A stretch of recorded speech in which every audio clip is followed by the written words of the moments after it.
Bismillahirrahmanirrahim. Assalamualaikum warahmatullahi wabarakatuh. Kami dari kelompok 10, Deta Alvina Ramdhani, Karisma Rindayani, dan Emania Sastika Elandewa. Di sini kami akan sedikit membahas mengenai materi manajemen sumber daya manusia. Di mana pokok pembahasan kami di sini yang pertama yaitu pengertian manajemen sumber daya manusia, yang kedua pendekatan-pendekatan dalam manajemen sumber daya manusia, yang ketiga fungsi manajemen sumber daya manusia, yang keempat tujuan manajemen sumber daya manusia, yang kelima manfaat manajemen sumber daya manusia, dan yang terakhir ruang lingkup manajemen sumber daya manusia. Pertama di sini pengertian manajemen sumber daya manusia.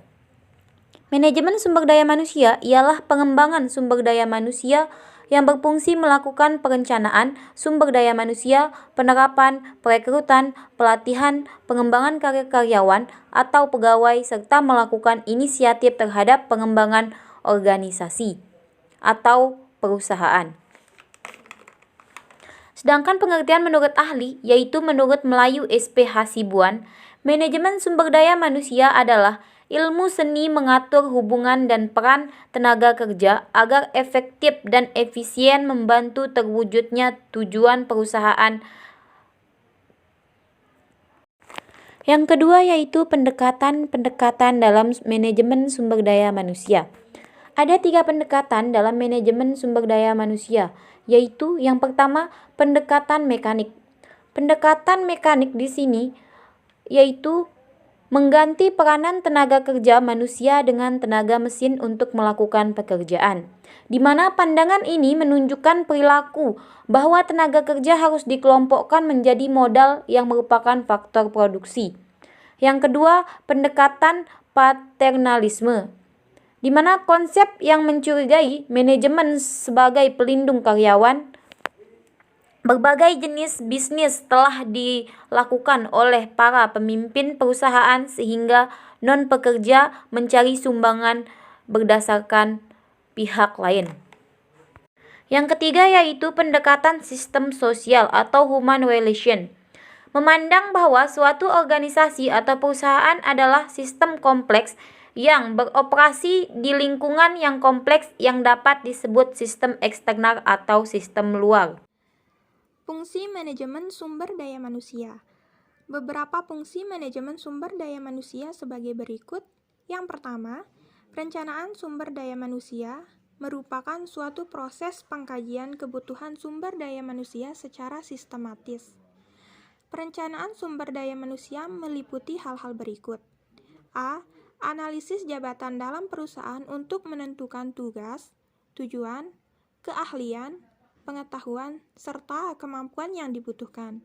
B. Perencanaan dan peramalan permintaan tenaga kerja perusahaan baik dalam jangka pendek ataupun jangka panjang. C. Mengembangkan serta mengimplementasikan rencana untuk memenuhi kedua kebutuhan di atas. Nomor 2. Pengangkatan dan pemberitahuan karyawan. Proses pengangkatan dan pemberitahuan karyawan dilakukan sesuai dengan kebutuhan perusahaan. 3. Pengupahan tunjangan. Upah karyawan dikatakan berhasil jika didasarkan pada keadilan dan kewajiban. 4. Penilaian kinerja, pengembangan karir. Ini dilakukan setelah karyawan bekerja di sebuah perusahaan. Nomor 5. Pelatihan dan pengembangan. Nomor 6. Kesehatan dan keselamatan karyawan. Tujuan manajemen sumber daya manusia. Tujuan manajemen sumber daya manusia pada masing-masing perusahaan bersifat variatif. Menurut Urlich dan Lake, 1990, sistem manajemen sumber daya manusia dapat menjadi sumber kapabilitas perusahaan yang memungkinkan perusahaan untuk terus belajar memperagakan peluang baru. Namun, secara khusus, manajemen sumber daya manusia ini memiliki tujuan sebagai berikut. Yang pertama, mengembangkan sistem kerja dengan kinerja tinggi yang meliputi proses perekrutan, seleksi, sistem insentif, serta pengembangan manajemen dengan aktivitas pelatihan yang terkait dengan kebutuhan perusahaan. Yang kedua, mengembangkan praktik manajemen dengan komitmen tinggi yang menyadari bahwa karyawan atau pegawai adalah stakeholder dalam perusahaan yang bernilai dan membantu mengembangkan iklim kerjasama dan kepercayaan bersama. Yang ketiga, memastikan bahwa persamaan kesempatan tersedia untuk semua, artinya ada keterkaitan saling menguntungkan antara perusahaan dengan karyawan. Yang keempat, memastikan bahwa karyawan atau pegawai dinilai serta dihargai atas apa yang telah dikerjakan dan dicapai. Yang kelima, mempertahankan serta memperbaiki kesejahteraan fisik serta mental pegawai atau karyawan. Yang keenam, menciptakan iklim yang humanis, harmonis, serta produktif yang dapat dipertahankan antara manajemen dengan karyawan atau pegawai. Manfaat manajemen sumber daya manusia. Beberapa manfaat yang dapat diperoleh dari manajemen sumber daya manusia Peshiagian 1994 antara lain. Yang pertama, manajemen sumber daya manusia dalam sebuah perusahaan perlu memperhatikan kelebihan serta kekurangan yang dimiliki perusahaan seperti jumlah karyawan yang tersedia, masa kerja masing-masing, pengetahuan serta keterampilan yang dimiliki, bakat yang perlu dikembangkan, serta minat karyawan yang bersangkutan. Yang kedua, produktivitas dari karyawan yang sudah ada semakin meningkat.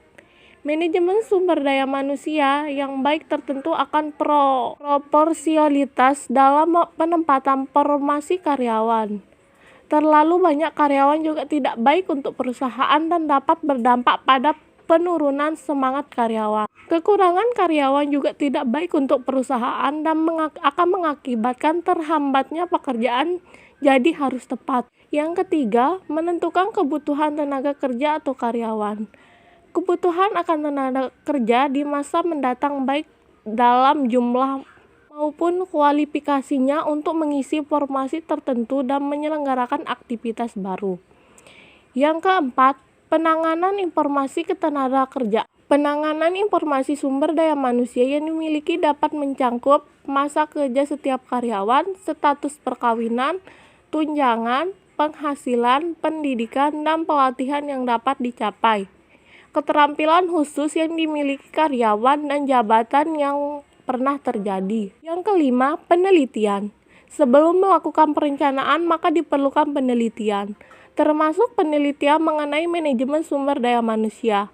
Hal ini dilakukan untuk mendapatkan gambaran serta tanggung jawab yang akurat untuk menjadi landasan dalam aktivitas manajemen sumber daya manusia. Ruang lingkup manajemen sumber daya manusia. Ruang lingkup kegiatan manajemen sumber daya manusia, yakni proses yang perlu dilakukan oleh manajer sumber daya manusia yang meliputi: yang pertama, mendesain serta mengorganisasikan pekerjaan serta mengalokasikan kepada karyawan atau pegawai. Yang kedua, merencanakan, melakukan perekrutan, seleksi pelatihan, serta mengembangkan karyawan atau pegawai secara efektif dan efisien supaya bisa melakukan pekerjaan secara totalitas sesuai yang telah dirancang. Yang ketiga, menciptakan lingkungan kerja yang harmonis yang dapat memberikan kenyamanan untuk karyawan atau pegawai, sehingga menimbulkan kepuasan untuk karyawan dan dapat meningkatkan produktivitasnya serta bisa mengembangkan karirnya. Yang keempat, mempertahankan serta menjamin efektivitas serta etos kerja yang tinggi dalam jangka waktu yang lama bagi karyawan. Mungkin hanya itu materi yang kelompok 10 dapat sampaikan. Kurang dan lebihnya mohon dimaafkan. Wabillahi taufiq wal hidayah. Wassalamualaikum warahmatullahi wabarakatuh.